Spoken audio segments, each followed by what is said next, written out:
Hey guys, welcome back to Universal Education. So today this is lecture 4th. Okay, so इस lecture में हम लोग पढ़ेंगे कि जो हमने लास्ट लेक्चर में देखा था कि हमारे पास जो है हाइड्रोजनेशन करने के लिए हमने दो यूज किए थे, जैसे कि दो रीजेंट यूज किए थे। पहला लिंडलार कैटलिस्ट था और PD CaCO3 या फिर कर सकते हो कि बॉइलिंग क्विनोलाइन। तो इसमें सिस हाइड्रोजनेशन होता था, जो हाइड्रोजन ऐड होता था वो सिस फॉर्म में ऐड होता था, राइट।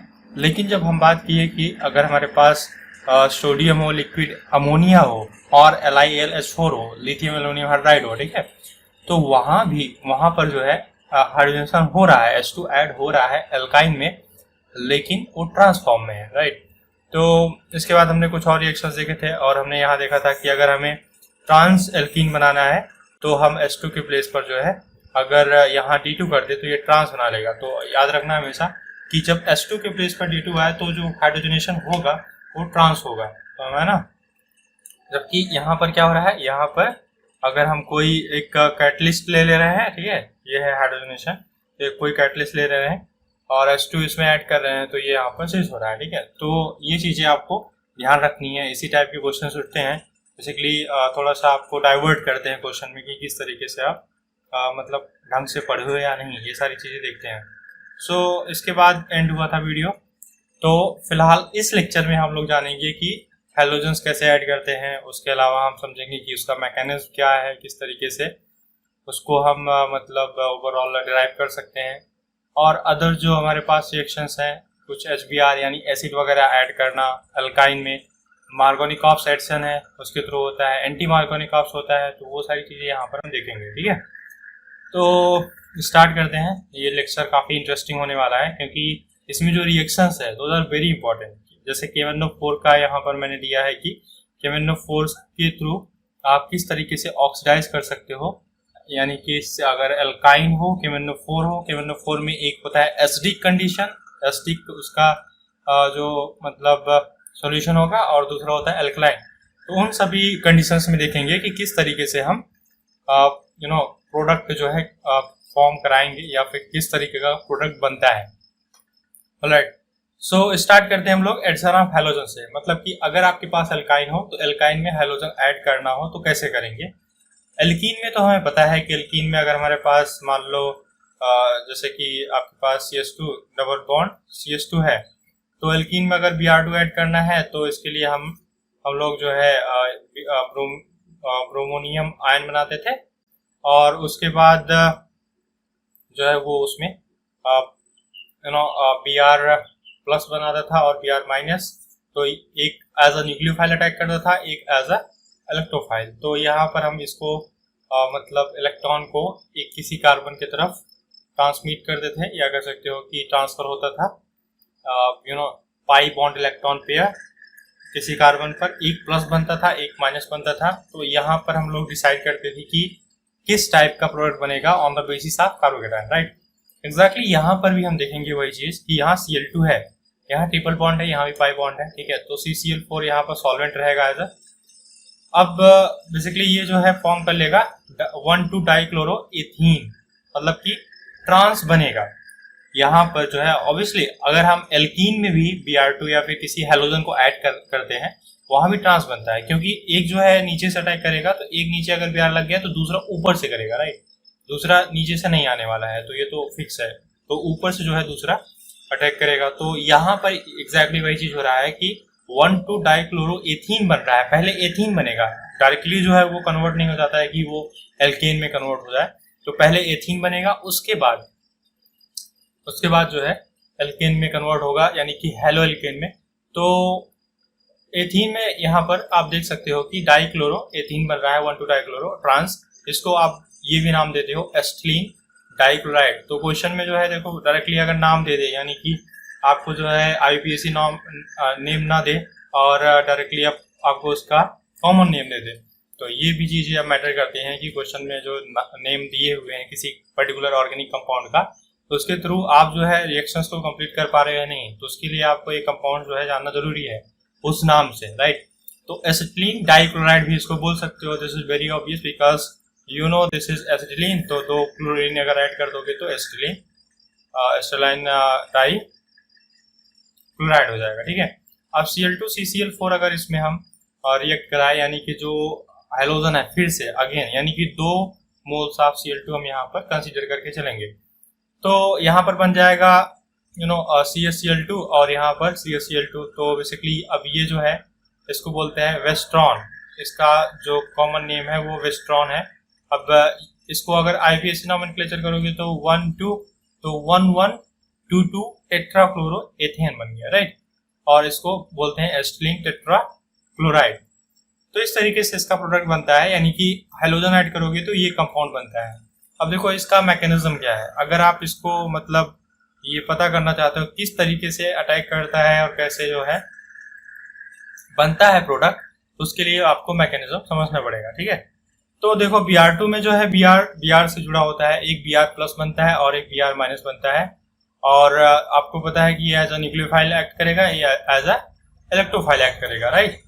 अब यहाँ पर एसिटिलीन है, तो एसिटिलीन जो है Br प्लस के साथ, यानी कि यहाँ पर इलेक्ट्रॉन ट्रांसफर होगा। देखो इलेक्ट्रॉन उसी तरफ ट्रांसफर होगा, यानी कि जो पाई बॉन्ड इलेक्ट्रॉन है वो उसी तरफ ट्रांसफर होगा जिस तरफ कार्बोकेटायन की स्टेबिलिटी ज्यादा बेटर हो, ठीक है। तो यहाँ पर तो 2 ही कार्बन है, एक है आपके पास दिस 1 and 2, तो यहाँ पर कार्बोकेटायन की स्टेबिलिटी की बात ही नहीं उठती है, जो है सो है, ठीक है। तो कार्बोकेटायन यहाँ पर जो है एक माइनस बन जाएगा, एक प्लस बन जाएगा। तो प्लस वाला इधर आपको दिख रहा है, जो माइनस बना है उस पर Br plus as electrophile attack कर देगा, बना देगा एक कार्बोकेटायन, ठीक है।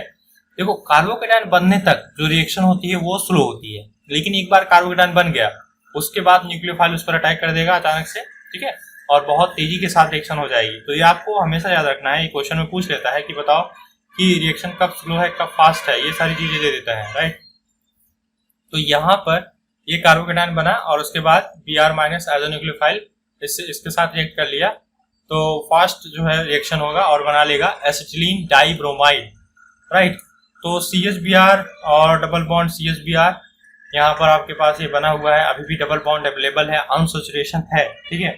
अब पूरी तरीके से अगर अनसैचुरेशन एलिमिनेट करना चाहते हो और हैलाइड उसमें ऐड करना चाहते हो, तो अभी से बात है कि एक और मॉलिक्यूल आपको लेना पड़ेगा Br2 का। तो Br प्लस फिर से वही करेगा जैसे एल्कीन में होता है, एग्जैक्टली वही चीज यहाँ पर होगी।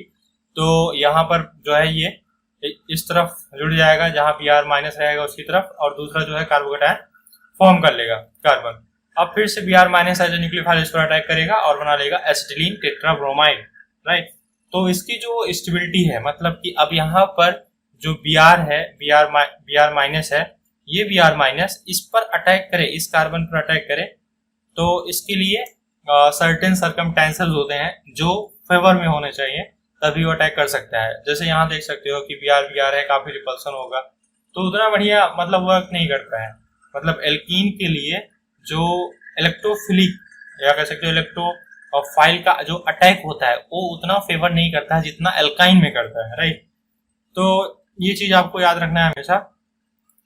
नाउ दस एल्काइंस आल्सो डीकलराइजेस, तो डीकलराइज कर देता है किसको, ब्रोमीन वाटर को, ठीक है। तो जो उसका कलर होता है उसको डीकलराइज कर देता है। This reaction gives a useful test of for unsaturation, मतलब कि पहले जो है Br2 अगर है और उसके बाद फिर वो डीकलराइज हो जा रहा है, मतलब उसका कलर गायब हो जा रहा है, तो वहां पर अब कोई भी मतलब कलर नहीं है, पहले कलर था, तो हम लोग समझ जाते हैं कि अनसैचुरेशन था।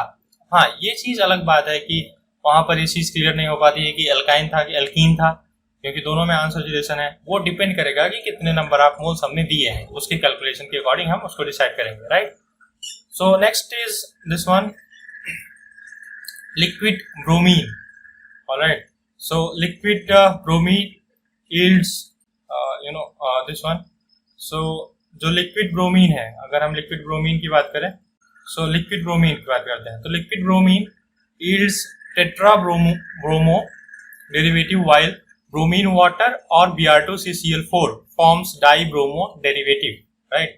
तो यहाँ पर अगर मान लो आपके पास जो है अल्काइन है, एथाइन इसको बोलोगे, लिक्विड ब्रोमीन अगर हम इसके साथ रिएक्ट कराएं तो ये बना लेता है 1,1,2,2 टेट्राब्रोमो एथेन, या फिर कह सकते हो एसिटिलीन टेट्राब्रोमाइड।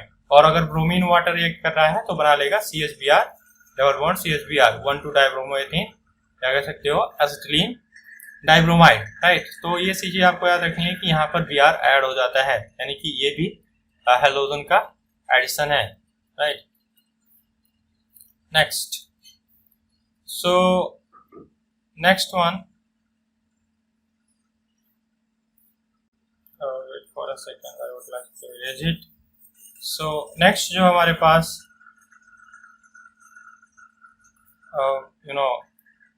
नेक्स्ट रिएक्शन है वो इसी हैलोजन का एडिशन है I2 का। तो एसिटिलीन है, उसके साथ I2 ऐड कर सकते हो इन द प्रेजेंस ऑफ एल्कोहल, तो ये बना देगा 1,2 डाई आयोडोइथीन, जिसको बोलते हो एसिटिलीन डाई आयोडाइड भी, ठीक है। तो iodide reacts slowly in alcohol to form di iodo derivative, यानी कि यहाँ पर रिएक्शन जो है वो बहुत फास्ट नहीं होती, स्लोली होती है, ठीक है, इन द प्रेजेंस ऑफ एल्कोहल। तो आयोडीन जो है वो एसिटिलीन के साथ लग जाता है और बना लेता है diiodoethene. Okay, so dihalide derivatives are trans isomers and addition of halogens to acetylene is stereoselective reaction। Obviously आप देख सकते हो कि जो मतलब अगर आप डाइहैलाइड ऐड कर रहे हो तो डाइहैलाइड का जो एडिशन होता है वो हमेशा ट्रांस होता है, तो ये हमेशा ध्यान रखना। ट्रांस इसका काफी अच्छा मतलब क्वेश्चन बन सकता है और क्वेश्चंस बनते भी हैं हमारे एग्जाम्स में, so you have to remember all these things. Now next, so next one is alkynes are less reactive than alkenes, okay। तो अगर हम alkyne की बात करें, इसको आप देख सकते हो, alkynes are less reactive than alkenes towards addition of halogens because alkynes forms less stable intermediate। तो alkyne जो होता है वो less stable intermediate बनाता है, जबकि alkene अच्छा खासा stable intermediate बनाएगा। देखो ये इस intermediate जो है वो हम ऑलरेडी देख चुके हैं, हमें पता है कि एल्कीन का जब हम ब्रोमिनेशन करते हैं या फिर हेलोजन ऐड करते हैं तो वहां पर जो कार्बोकेटायन होता है, ठीक है, जो इंटरमीडिएट होता है ये बनता है, लेकिन उसके बाद जो कार्बोकेटायन बनेगा वो तो आपको पता ही है कि इलेक्ट्रॉन Br+ को ये दे देगा और उसके बाद फिर ये कार्बोकेटायन कन्वर्ट हो जाएगा। तो यहाँ पर जो है वो स्टेबिलिटी ज्यादा है इसकी, इस इंटरमीडिएट की, इसके कंपैरिजन में, क्योंकि यहाँ पर डबल बॉन्ड है, ठीक है, यहाँ पर डबल बॉन्ड है, प्लस चार्ज है, ठीक है, ब्रोमीन जुड़ा हुआ है, यहाँ पर अच्छी खासी अनस्टेबिलिटी है, लेस स्टेबल है। तो सिंपल सी बात है कि हमें पता है कि इंटरमीडिएट वो बनना पसंद करता है जहां पर उसकी थोड़ी सी स्टेबिलिटी बढ़े, ठीक है, तभी तो आगे बढ़ेगा। कोई भी रिएक्शन जो है आगे तभी बढ़ती है जब वो और स्टेबल स्टेट में जाती है, ऐसा नहीं कि उसको अनस्टेबल बना दो फिर जाए, राइट। तो ये होता है, तो यहाँ पर Br2 का एडिशन होता है, यानी कि एल्काइन में। इसी वजह से ये बोला जाता है कि एल्काइंस में अगर इलेक्ट्रोफाइल का अटैक कराना है तो वो उतना फेवरेबल नहीं होता है जितना एल्कीन्स में होता है। तो अगर आपसे पूछा जाए कि बताओ कि रेट ऑफ रिएक्शन एल्काइन में हेलोजन के एडिशन का ज्यादा होता है या फिर एल्कीन में हेलोजन के एडिशन का ज्यादा होता है, तो आपको बताना क्या है, आपको बताना है कि एल्काइन में जो रेट ऑफ रिएक्शन होगा वो लेस होगा और एल्कीन में ज्यादा होगा, ठीक है, क्योंकि वहां कार्बोकेटायन जो है ज्यादा आसानी से बन पाएगा इंटरमीडिएट बनने के बाद, राइट। सो यहाँ पर हमारे पास ये इंटरमीडिएट बन जाएगा और उसके बाद ये अगर एल्कीन है तो कुछ इस तरीके का बनता है। अब आगे देखते हैं हम लोग, तो सबसे पहले मैं इसको इरेज कर दूं, right. So this is next one, alkynes undergo addition of halogens as well as other electrophilic addition more slowly than alkenes, ठीक है। सो यहाँ पर हेलोजेंस एडिशन जो है होता है, ठीक है, हेलोजेंस ऐड होते हैं बट वो स्लोली होंगे, वो फास्ट नहीं होते हैं, ठीक है। सो आई थिंक ये आपको क्लियर होना चाहिए, बहुत ही इम्पॉर्टेंट पॉइंट है। आप स्टार इसको लिख लेना और स्टार लगा देना वहां पर कि एल्काइंस जो है उनका रेट ऑफ रिएक्शन जो है हेलोजन ऐड करने के मामले में बहुत मतलब एल्कीन की अपेक्षा में कम होता है, ठीक है। तो Pent2 4 तो यहाँ पर एल्काइन भी है और एल्कीन भी है। अब Br2 ऐड करना है इन द प्रेजेंस ऑफ CCl4, तो बताओ कहाँ ऐड करेगा, देखो यही क्वेश्चन बन गया। तो आपको यहाँ पर सिलेक्ट करना पड़ेगा किसको, एल्कीन को, एल्काइन को छोड़ देगा। 1 मोल है केवल, 2 मोल होता तो ऑब्वियसली मतलब एक बार वो कन्वर्ट हो गया Br में, अब वहां पर अटैक करेगा एल्काइन में, लेकिन यहाँ पर ऐसा नहीं, 1 मोल है तो ऑब्वियस बात है 90% जो यील्ड होगा वो 4,5 डाइब्रोमो 1 आइन में कन्वर्ट होगा। ठीक है, तो order of reactivity of halogen क्या होता है, Cl2 ज्यादा बढ़िया रिएक्टिव होता है, Br2 से कम, I2 जो है उससे कम। आपको पता है क्यों, क्योंकि I2 का साइज काफी बड़ा होता है, वो ज्यादा इलेक्ट्रोनेगेटिव नहीं होता है, Br2 जो है वो उससे ज्यादा इलेक्ट्रोनेगेटिव होता है Cl2 से ज्यादा। तो ये चीजें आपको याद रखनी होती है, राइट। तो जैसे अब नेक्स्ट है कि HBr का जो है एडिशन, यानी कि अगर हम एसिड से रिएक्ट कराएं एसिटिलीन को तो क्या बनेगा। तो अगर आप एसिड से एसिटिलीन का रिएक्शन करा रहे हैं, HBr, HCl, HI, तो वहां पर क्या होता है, ठीक है, ये हमें जानना जरूरी है। तो क्या होगा, ये इसको सब्स्टिट्यूट करेगा, यानी कि हाइड्रोजन यहाँ से हटेगा और देखो अगर इसको देखें तो H+ और Br- में ब्रेक होगा। ठीक है, और यहाँ पर क्या होगा, यहाँ पर एक जो है पाई बॉन्ड इस पर अटैक करेगा, यहाँ माइनस बनेगा, यहाँ प्लस बनेगा। अब H+ जो है इस पर अटैक कर देगा, ठीक है, और उसके बाद जो है Br- इसके साथ जुड़ जाएगा। तो ये चीज हो रहा है यहाँ पर। तो यहाँ पर CH2 हो गया, ठीक है, CH2 प्लेस पे, और यहाँ पर क्या हो गया, CHBr अपोजिट हुआ। ठीक है, तो बिनाइल ब्रोमाइड जो है वो बन जाता है, यानी कि बिनाइल ब्रोमाइड बनता है एसिटिलीन के साथ on the reaction of HBr। ठीक है, with the reaction of HBr। Okay, so HBr फिर से अगर रिएक्ट कराओगे तो यहाँ पर बन जाएगा CH3 CHBr2। ऑलराइट, तो CH3 CHBr2 1,1 डाइब्रोमोमेथेन, या फिर कह सकते हो एथिलीन ब्रोमाइड। तो एथिलीन ब्रोमाइड जो है वो बनेगा हमारे पास एट द एंड, यानी कि HBr से फिर से रिएक्ट कराने के बाद।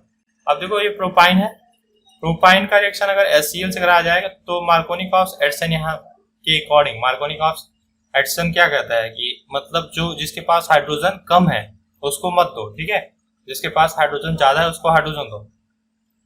तो देखो यहाँ पर इस C के पास हाइड्रोजन नहीं है तो इसको Cl दे दो, और इसके पास जो है H है तो इसको H दे दो, यही कहता है मार्कोनिकॉफ एडिशन रिएक्शन। तो 2-क्लोरोप्रोपीन यहाँ पर बनेगा, राइट। सो ये बन गया हमारे पास इसका प्रोडक्ट। अब प्रोपाइन है, प्रोपाइन का HCl के साथ रिएक्शन कराओगे तो बनेगा 2-क्लोरोप्रोपीन, और उसके बाद फिर HI के साथ अगर रिएक्शन कराओ तो मार्कोनिकॉफ एडिशन फिर से होगा, यानी कि I जो है दोगे किसको, जहाँ पर Cl है उसको, और H को दोगे इसके साथ। तो फिलहाल ये ट्रिक आपको याद रखनी है, ठीक है, हमेशा, मतलब कि जो अमीर है उसको अमीर बनाओ, जो गरीब है उसको गरीब बनाओ, ये मार्कोनिकॉफ एडिशन का रिएक्शन है, ठीक है।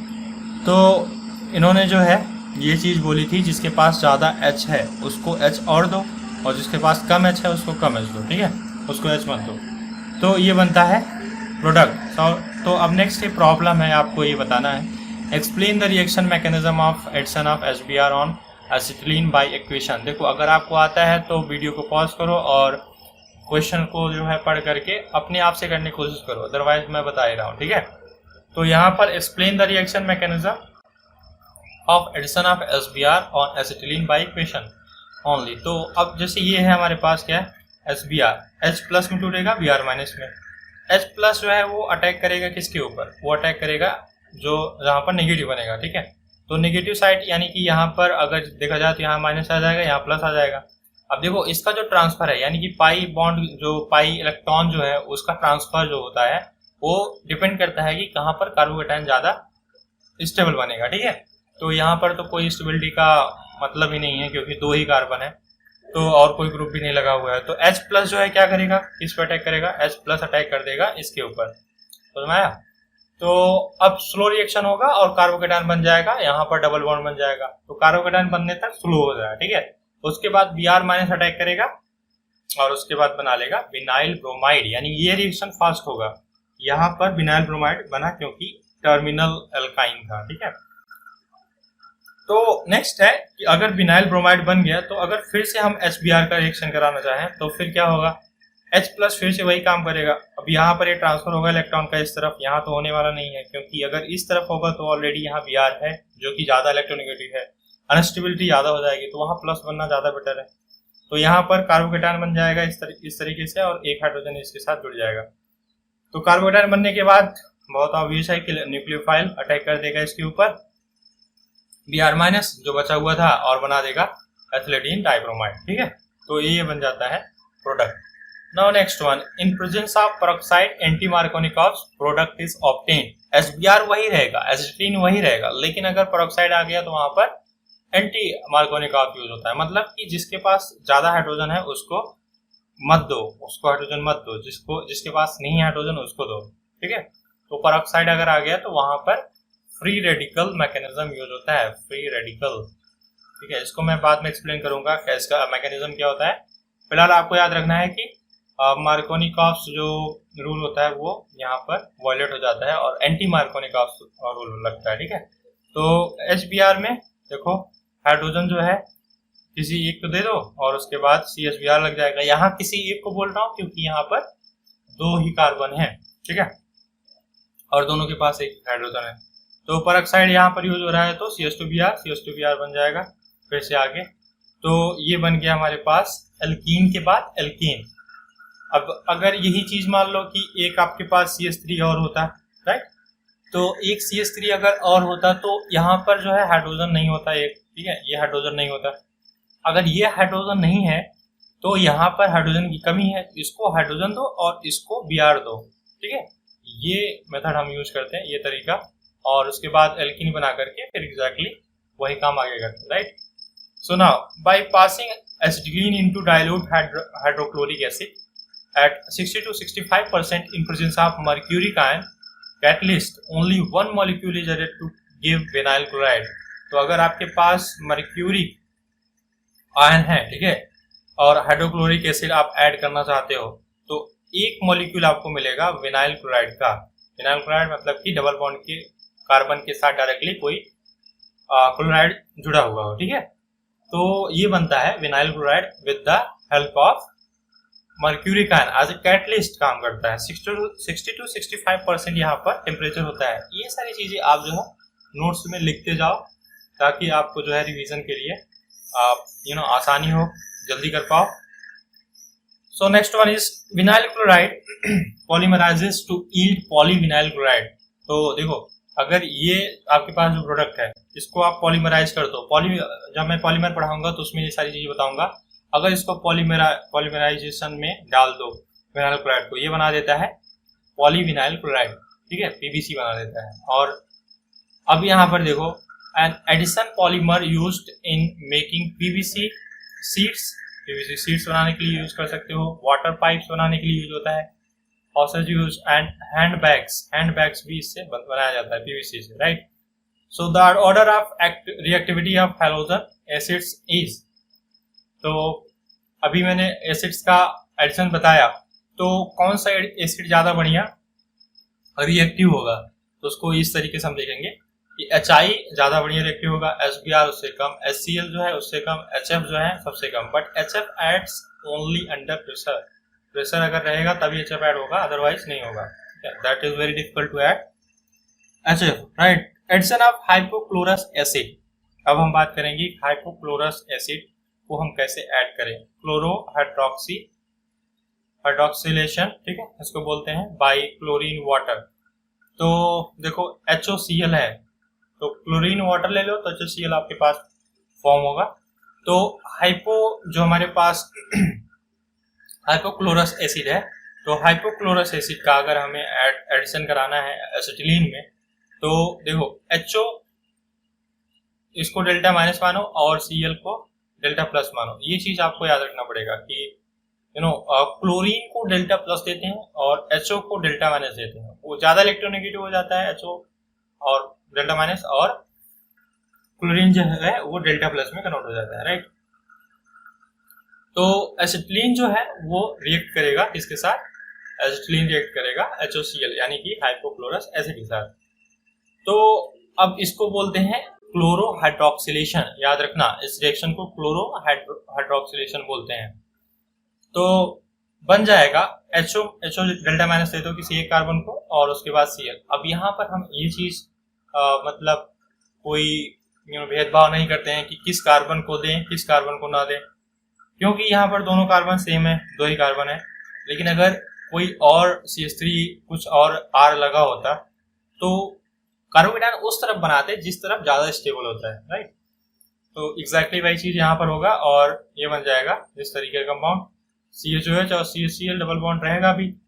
अब फिर से HOCl का रिएक्शन कराओ तो यहाँ पर जो है क्या हो जाएगा, फिर से अगेन वही काम होगा कि जो HO माइनस है वो अटैक करेगा इस पर, क्योंकि यहाँ पर जो है वो प्लस बनेगा और यहाँ पर माइनस बनेगा, बिकॉज कि यहाँ पर OH है तो ज़्यादा बढ़िया इलेक्ट्रॉन सप्लाई करेगा, स्टेबिलिटी ज़्यादा होगी। तो CHOH और OH यहाँ पर बनेगा और CHCl2 यहाँ पर अनस्टेबिलिटी है अच्छी खासी, क्योंकि दो OH एक कार्बन से जुड़े हुए हैं।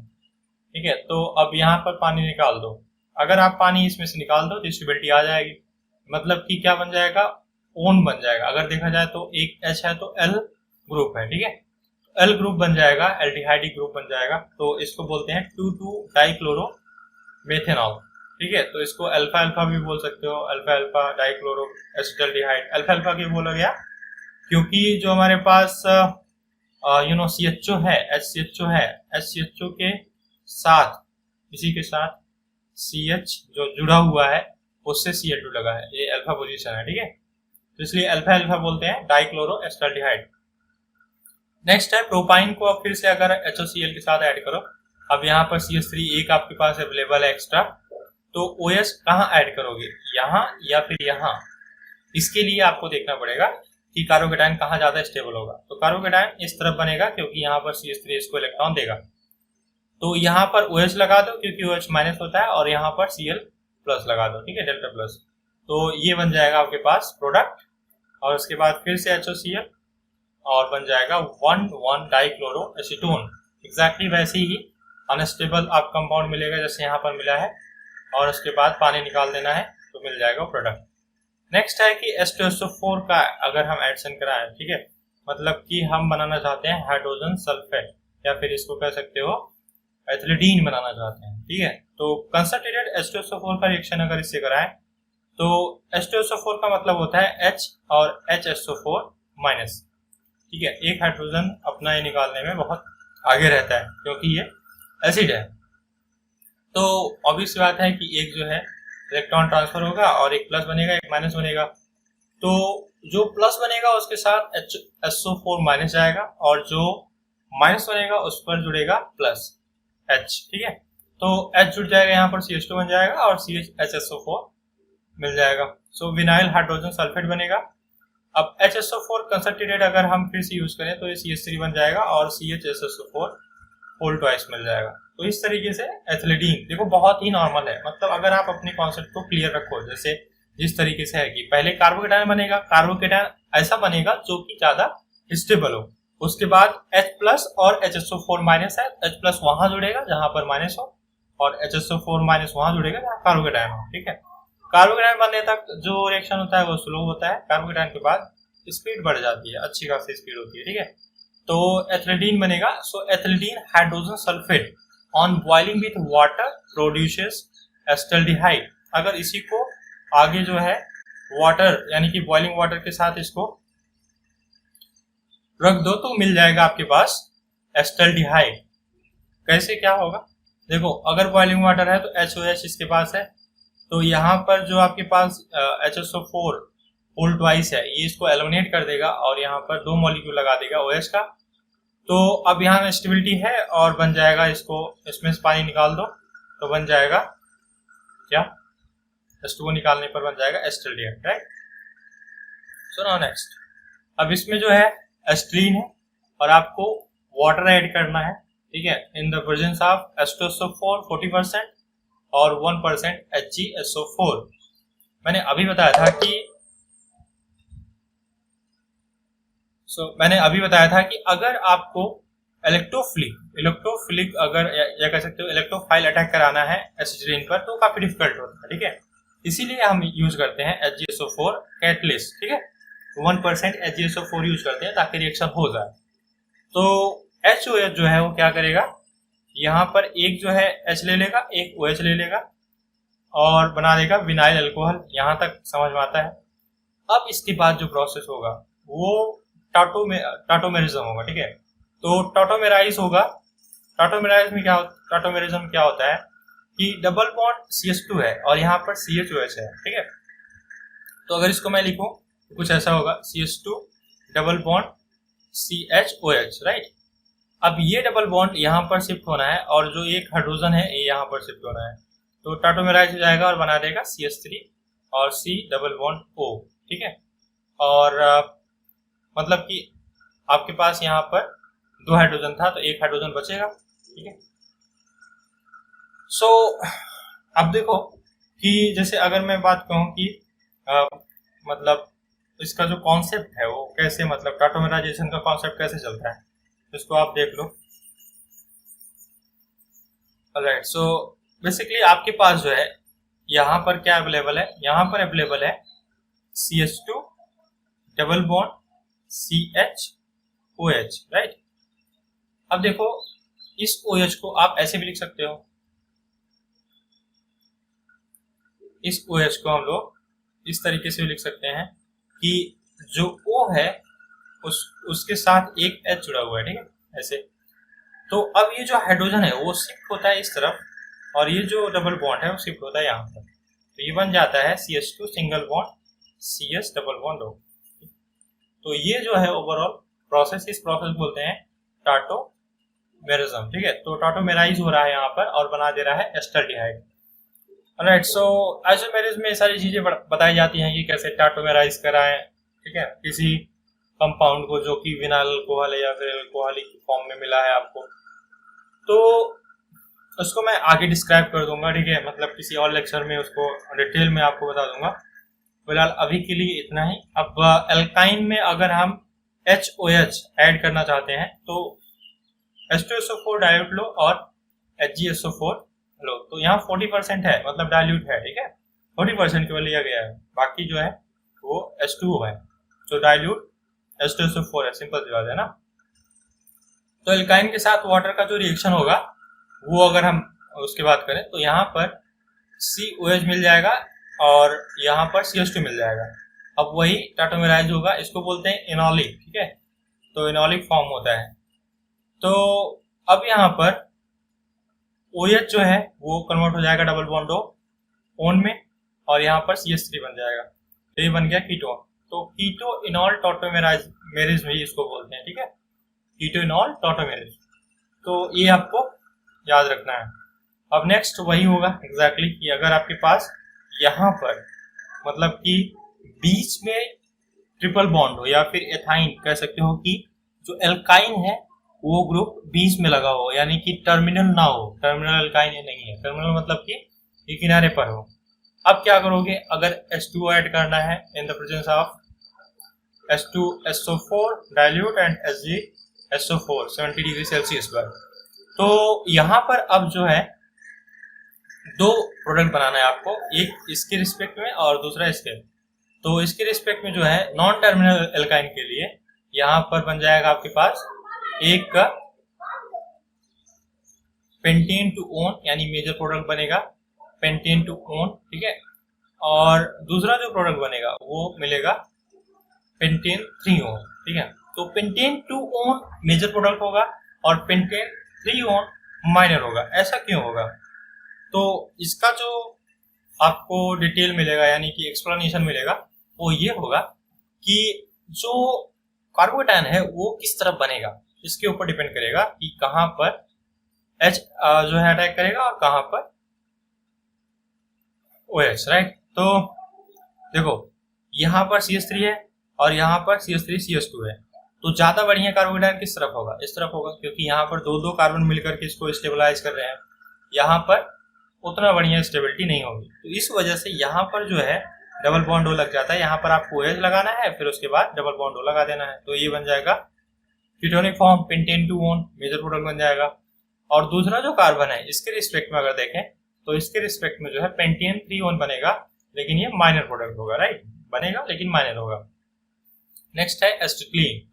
तो एसिटिलीन के साथ अगर ऐड करना चाहते हो आप साइनाइड, ठीक है, तो साइनाइड ऐड करने के लिए HCN सिलेक्शन कराओ और सिंपल सी बात है कि एक H+ बनेगा और एक जो है Cn- बनेगा, तो दे दो इसको, एक को Cn एक को H, तो बन जाएगा विनाइल साइनाइड। इसको बोलते हैं एक्राइलोनाइट्राइल। एक्राइलोनाइट्राइल एज अ मतलब मोनोमर यूज कर सकते हैं हम पॉलीमर बनाने के लिए, राइट, तो उसका काफी यूज होता है पॉलीमर में। सो नेक्स्ट एसिटिलीन है उसमें हम ऐड कराना चाहते हैं कार्बोक्सिलिक एसिड यानी CH3COOH। तो CH3COOH ऐड अगर कराना है आपको तो HgSO4 हम लोग लेते हैं, या फिर जिंक एसीटेट ले सकते हो, या फिर BF3 ले सकते हो एज अ कैटलिस्ट, ताकि रिएक्शन हो जाए, क्योंकि यहाँ भी इलेक्ट्रोफिलिक रिएक्शन हो रहा है। ठीक है, तो अब यहाँ क्या हो जाएगा, CH2 बन जाएगा, एक एसिड से ऐड कर दो, बाकी जो माइनस मिला देखो इसको कैसे तोड़ सकते हो, CH3 C double bond O minus और plus H plus, right. H plus जो है एज इलेक्ट्रोफाइल अटैक कर देगा किसी एक कार्बन पर, और दूसरा जो है वो अटैक कर देगा किसी और पर। ठीक है, तो CH2 बन जाएगा और उसके बाद CH CCH3 बन जाएगा, विनाइल एसीटेट या फिर विनाइल एथेनॉइड, राइट। तो अब यहाँ पर HOCCH3 है, तो CH3 CHOCCH3 whole twice एथिलीडीन acetate आपके पास मिलेगा, समझ में आया। तो ये एग्जैक्टली वैसे ही ऐड हुआ जैसे प्रीवियस में और चीजें ऐड हो रही थी। ठीक है, आपको एक प्लस बनाना है, एक माइनस बनाना है, ऐड कर देना है। ठीक है, तो उसके बाद एल्कीन बनेगा, एल्कीन फॉर्म को फिर से उसमें ऐड कराना है तो एल्केन फॉर्म में कन्वर्ट हो जाएगा। तो विनाइल एसीटेट जो बना है, ठीक है, यानी कि अगर हम देखें तो जो विनाइल यानी कि PVA अगर बनाना हो तो विनाइल एसीटेट का यूज हम कर सकते हैं। ठीक है, vinyl acetate on polymerisation forms polyvinyl acetate. तो अभी आप देख रहे हो यहाँ पर क्या बना हुआ है, विनाइल एसीटेट, ये है विनाइल एसीटेट। ठीक है, ये देख रहे हो ये क्या है, ये है विनाइल एसीटेट, जिसको बोलते हैं विनाइल एथेनॉइड। तो इसका यूज किया जा सकता है पॉलीमर बनाने में, जिसको बोलते हैं polyvinyl acetate, used in plastic industry and ethylidene acetate on heating at 300 to 400 degree Celsius yields acetaldehyde and acetic anhydride, right. तो देखो एस्टल्डिहाइड और एसिटिक एनहाइड्राइड बन जाएगा अगर हम एथिलीडीन यानी कि जो यहाँ पर बना हुआ है ये एथिलीडीन एसीटेट, ठीक है, इसका रिएक्शन एथिलीडीन एसीटेट का रिएक्शन यानी कि 300 डिग्री सेल्सियस पर इसको हीट करें। ठीक है, इस पर हीट करें तो 300 to 400 डिग्री सेल्सियस पर, तो ये कन्वर्ट हो जाता है एस्टल्डिहाइड में। मेजर फॉर्मेशन जो है एस्टल्डिहाइड का मिल जाता है और एसिटिक एनहाइड्राइड का मिलता है। ठीक है, तो इस तरीके से बनता है। मतलब अगर आपको बोला जाए कि इसको हीट कर दो तो basically this is the heating effect of carboxylic acid. तो इसको अगर देखो तो ये क्या है, CH3CH और इसके बाद C double bond OCH3, right. और दूसरा है मतलब एस्टर के फॉर्मेट में अगर देखोगे तो यहाँ पर C डबल बॉन्ड और उसके बाद OCH3। तो इस तरीके से हम हीट करके कन्वर्ट कर लेते हैं CH3CHO और CH3CO होल ट्वाइस O। ठीक है, एक एनाइड्राइड बनेगा, एक एल्डिहाइड बनेगा। अब हम जानते हैं कि डिग्री ऑफ अनसैचुरेशन क्या होता है, राइट। तो जैसे आपके पास कोई एल्कीन है या फिर एल्काइन है, उसके लिए डिग्री ऑफ अनसैचुरेशन मैटर करता है, ये हमें जानना होता है। ठीक है, क्वेश्चन भी आ जाता है कि बताओ डिग्री ऑफ अनसैचुरेशन कितना है। तो number of degree of unsaturation पता करने के लिए एक आपको पर्टिकुलर फार्मूला यूज करना होता है और वो आपको बता देता है कि डिग्री ऑफ अनसैचुरेशन कितना है, right. So this is the number of pairs of hydrogen atoms that a molecular formula lacks to be an alkene is called degree of unsaturation, and this value is also called as index of hydrogen deficiency। तो index of hydrogen deficiency भी इसको बोलते हैं और degree of unsaturation भी बोलते हैं। तो मतलब यहाँ बोला गया है कि हाइड्रोजन एटम्स मतलब नंबर ऑफ हाइड्रोजन एटम्स जिसको दे दिया जाए अगर एल्कीन को या फिर एल्काइन को और वो कन्वर्ट हो जाए एल्केन में यानी कि इस फॉर्मूले में CnH2n+2 में, तो उस नंबर को बोलते हैं डिग्री ऑफ अनसैचुरेशन। तो अब जैसे मान लो मैं एग्जांपल दे रहा हूँ, तो example is like this. For example molecular C4H6 की बात करें तो अगर आपको C4H6 का आपको बताना है कि डिग्री ऑफ अनसैचुरेशन कितना है, तो पता करना पड़ेगा इसमें हाइड्रोजन की कमी कितनी है, जो कन्वर्ट हो जाएगा CnH2n+2 फॉर्मूले में, यानी कि एल्केन बन जाएगा। तो यहाँ पर अगर देखें हम ध्यान से तो यहाँ पर हमारे पास C4H6 है तो ये CnH2n-2 है, क्योंकि अगर यहाँ पर C4 रखें तो 2 × 4 - 2 हो जाएगा, जो कि ये फॉर्मूला दे देगा।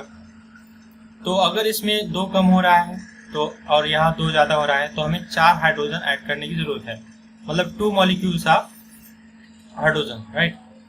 तो यहाँ पर अगर 4 हम हाइड्रोजन ऐड कर दें तो बन जाएगा C4H10, जो कि इस फॉर्मूले में फिट बैठेगा। तो डिग्री ऑफ सैचुरेशन कितना हुआ? 2 हुआ, क्योंकि 2 हाइड्रोजन मॉलिक्यूल यहाँ पर ऐड करना पड़ रहा है। तो 2 degree of unsaturation because a molecule with 4 carbon atoms needs 10 hydrogen atom to be an electron. वही चीज एक्सप्लेन है। It has 4 hydrogen atoms, 2 pairs of hydrogen atoms less than alkene. ठीक है, ये बन गया, सॉरी लेस देन एल्केन, तो ये बन गया हमारे पास एल्केन। तो एग्जैक्टली ऐसे ही पता करेंगे और सभी का C4H6 with 2 degree of unsaturation can have the. तो बेसिकली अब देखो इस तरीके से काउंट करना काफी डिफिकल्ट प्रोसेस हो जाता है कि आपके पास 2 अगर ऑर्गेनिक कंपाउंड दे दे और आपको पता करना हो तो मिस्टेक होने के चांसेस रहते हैं। तो उसके लिए एक फॉर्मूला है, ठीक है, इस फॉर्मूले को फॉलो करो और आपको मिल जाएगा number of degree of unsaturation कितना है किसी हाइड्रोकार्बन में। तो N1 जो होता है this is number of carbons, और इस फॉर्मूले में जो N2 है that is number of hydrogen atoms, right. तो यहाँ पर देखो जैसे ये एग्जांपल है C6H12, the degree of unsaturation is, तो C6 है मतलब कि आपको क्या करना है 2 into N1 रखना है। N1 क्या है, कार्बन कितने हैं, तो 2 into 6 हो जाएगा प्लस 2 माइनस N2, N2 क्या है नंबर ऑफ हाइड्रोजन, माइनस 12 हो जाएगा अपॉन 2 होगा इक्वल्स टू 1 मिल जाएगा सॉल्व करोगे। तो यहाँ पर डिग्री ऑफ अनसैचुरेशन जो है 1 है। तो इस तरीके से पता करते हैं कि किसी ऑर्गेनिक कंपाउंड में डिग्री ऑफ अनसैचुरेशन कितना है, करेक्ट। तो ये होता है तरीका। सो C6H12 with 1 degree of unsaturation can have different arrangements, ठीक है। तो 1 डिग्री का आप देख लो इसको, मतलब जैसे 1 डिग्री इसमें भी है, 1 डिग्री इसमें भी है, 1 डिग्री इसमें भी है, जबकि मॉलिक्यूल यानी कि जो ऑर्गेनिक कंपाउंड है एक ही है लेकिन डिग्री ऑफ अनसैचुरेशन वही है। तो ये चीजें मैटर करती हैं, समझ में आया ना। तो अगर एग्जाम में आपको दे दें, जैसे मान लो कि कंपाउंड दे दे यही कंपाउंड दे दे और ये 2 दे दे, बताओ कि ये 2 है, इन दोनों में डिग्री ऑफ अनसैचुरेशन कितना है, आपको बताना होगा कि 1 डिग्री है। आप पता कर सकते हो उस फॉर्मूले से 2N1 plus 2 minus N2 upon 2, आपको ये याद रखना है, ठीक है। नाउ नेक्स्ट, ये आपके पास कुछ कंपाउंड्स है, ऑर्गेनिक कंपाउंड्स, जिसको आप लिख लो, ठीक है। वीडियो को पॉज कर लो और लिख लो, लिखने के बाद खुद पता करो सभी कंपाउंड्स में कि कितना डिग्री ऑफ अनसैचुरेशन है। एग्जांपल्स भी आपको यहाँ गिवन है, आप इसको कर लेना, आपके लिए गिवन है, ठीक है। सो यहाँ देख लो, degree of unsaturation induces double bonds, triple bonds and rings, ठीक है। तो now next, oxidative hydroboration, this is very important reaction. इस रिएक्शन में स्टार मार्क लगा लो, 1 स्टार, 2 स्टार, 3 स्टार, क्योंकि ये रिएक्शन पूछा जाता है। इस रिएक्शन का हम लोग यूज करते हैं एल्डिहाइड बनाने में, राइट। तो देखो इसमें हम यूज करते हैं BH3, alkynes react with BH3 in THF, tetrahydrofuran, and finally converted into carbonyl compound, ठीक है। तो प्रोपाइन है, इसके 3 मॉलिक्यूल चाहिए होंगे, यहाँ पर याद रखना कि 3 मॉलिक्यूल चाहिए BH3 के साथ रिएक्शन कराने में। कभी कभी हम डाइमराइज भी कर सकते हैं, B2S6 भी यूज कर सकते हैं BH3 को in the presence of tetrahydrofuran, ठीक है, जो कि solvent as a solvent act करेगा। तो BH3 में यहाँ पर जो बोरान है, ये बोरान मतलब अगर देखें तो BH3 है, ठीक है, यहाँ पर इसके पास 3 हाइड्रोजन है, तो 3 हाइड्रोजन जो है वो इसमें एक्ट करेगा, और यहाँ पर जो हमारे पास इसके बाद BH3 का जो रिएक्शन होगा, ठीक है, इसके साथ, वो केवल एक स्टेप में ही नहीं होता है, ये 2 स्टेप लगते हैं इसमें, और ये कन्वर्ट होता है CH3 CH double bond CH whole thrice B, ठीक है, इसमें 2 स्टेप लगते हैं। तो अब इसके बाद H2O2 OH माइनस रिएक्ट कराओ, यानी कि हाइड्रोजन पेरोक्साइड और OH माइनस, तो ये कन्वर्ट हो जाएगा डबल बॉन्ड O में, ठीक है, यहाँ से भी हट जाएगा, और 3 molecule of CH3 CH double bond CHOH मिल जाएगा। OH माइनस यहाँ पर इस पर फिर से मतलब टॉटोमेरिज्म होगा, तो टॉटोमेराइजेशन में क्या होगा, OH माइनस यानी कि जो OH है उसका H चला जाएगा इसके साथ, और यहाँ पर बन जाएगा सिंगल बॉन्ड, और बन जाएगा यहाँ पर ऑक्सीजन का डबल बॉन्ड, राइट। तो ऑक्सीजन का डबल बॉन्ड बन करके बना लेगा प्रोपेनॉल, राइट। सो इस तरीके से एल्डिहाइड बनाते हैं। इसका जो मैकेनिज्म है वो मैं कभी और बताऊंगा किसी और लेक्चर में। फिलहाल टाइम काफ़ी हो गया तो मैं आगे बढ़ना पसंद करूंगा। सो thus this method is useful for preparing aldehyde from terminal alkynes which is otherwise not possible by hydration process। तो हाइड्रेशन यहाँ पर हो रहा है, ठीक है, तो यहाँ पर टर्मिनल एल्काइन होना नेसेसरी। ओके, सो जैसे ये है टर्मिनल एल्काइन प्रोपाइन, इसका रिएक्शन एक बार H2SO4 HgSO4 के साथ कराओ और एक बार BH3THF H2O2 OH- के साथ कराओ। तो हाइड्रोबोरेशन एक बार कराओ, एक बार H2SO4 यानी कि एडिशन ऑफ सल्फ्यूरिक एसिड।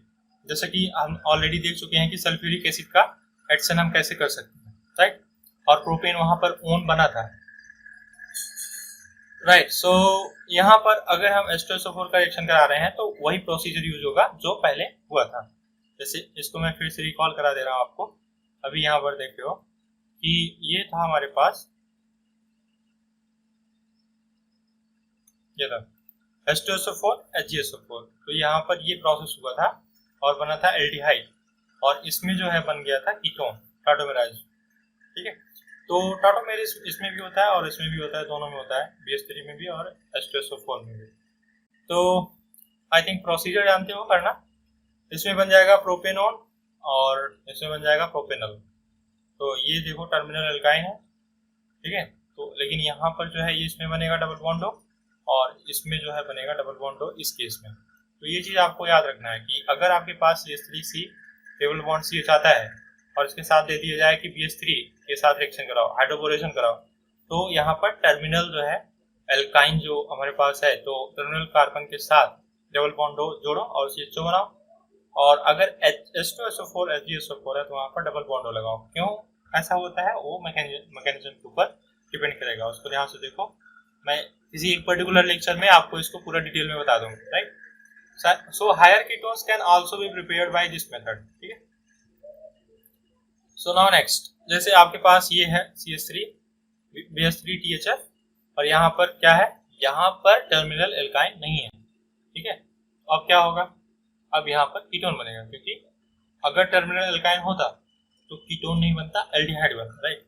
तो ये हो गया हमारे पास इंटरमीडिएट। उसके बाद H2O2 OH- रिएक्ट करेगा इसके साथ और बना देगा इनॉल। इनॉल बन गया, अब इसमें जो है टाटोमेराइजेशन कर दो, बन जाएगा कीटोन। अब देखो B2H6 भी यूज कर सकते हो, तो यहाँ पर बीच में है तो इसके साथ बनाओगे डबल बॉन्ड हो या फिर इसके साथ बनाओगे, ठीक है। तो ये डिपेंड करेगा कि हाइड्रोजन कहाँ ट्रांसफर कर रहे हो, राइट। तो जो मेजर प्रोडक्ट होता है वो इसके लिए होगा, ठीक है, क्योंकि यहाँ पर OH लगेगा, बिकॉज कि जो कार्बोकेटायन होगा वो कहाँ पर ज्यादा स्टेबल होगा, राइट। सो पेंटेन टू ओन जो है वो मेजर होगा और पेंटेन 3 ओन जो होगा वो माइनर होगा, ठीक है। तो इस तरीके से बन गया। अब आइसोमेराइजेशन ऑफ एल्काइन का आइसोमेराइजेशन कैसे करें। आइसोमेराइजेशन मतलब कि जो पहले कंपाउंड था उसको दूसरे फॉर्म में चेंज करना, आइसोमेराइज करना, उसका आइसोमर बनाना, पोजीशन आइसोमर और कोई आइसोमर, ठीक है।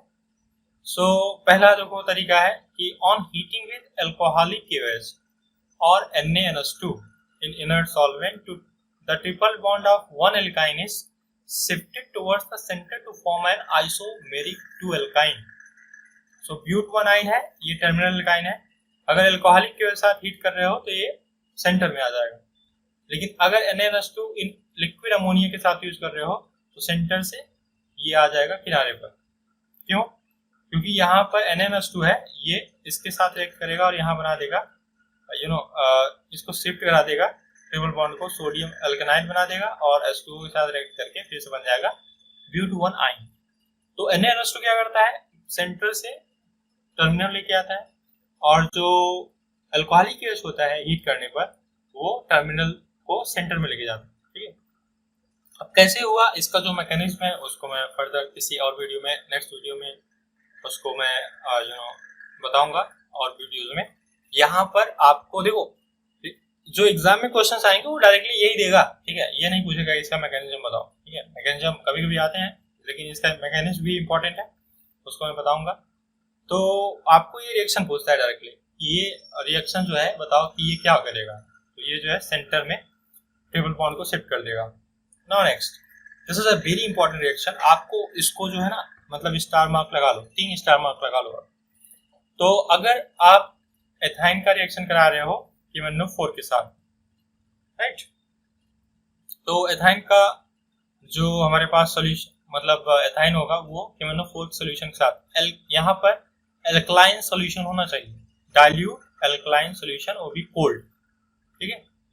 So acetylene is finally converted into oxalic acid with cold dilute alkaline KMnO4 solution and pink color of solution discharged। तो KMnO4 का जो पिंक कलर है वो गायब हो जाता है और बन जाता है ऑक्जेलिक एसिड, पूरी तरीके से ऑक्सीडाइज कर देगा, जैसे कि हम पढ़े थे, किसमें पढ़े थे, एल्कीन में, राइट। प्रोपाइन का फिर से वही alkaline KMnO4 25 to 30 degree Celsius यानी रूम टेम्परेचर, कोल्ड है। यहाँ पर ऑक्सीजन जाएगा, नेसेंट ऑक्सीजन, और इसको खत्म मतलब बना देगा डबल बॉन्ड और डबल बॉन्डों में, राइट। बन जाएगा 2-ऑक्सोप्रोपेनोइक एसिड, ठीक है। इसको पायरुविक एसिड भी आप बोलते हो। ब्यूटुआइन, अगर फिर से हम इसका रिएक्शन कराएं अल्कलाइन KMnO4 के साथ तो बन जाएगा ब्यूटेन 2,3 डाइओन। फर्दर ऑक्सीडेशन कराओगे H2O2 के साथ, H2O2 अभी बचता है, ठीक है, जैसे कि हम एल्कीन में पढ़ चुके हो। देखो, अगर आप नहीं पढ़े हो, उन लेक्चर्स को नहीं लिए हो, तो आप ले लो, ठीक है। लिंक आपको डिस्क्रिप्शन बॉक्स में मिल जाएगा, क्योंकि वो चीज़ें जानना जरूरी है, उसी से पूरा कॉन्सेप्ट यहाँ तक डील होगा, ठीक है।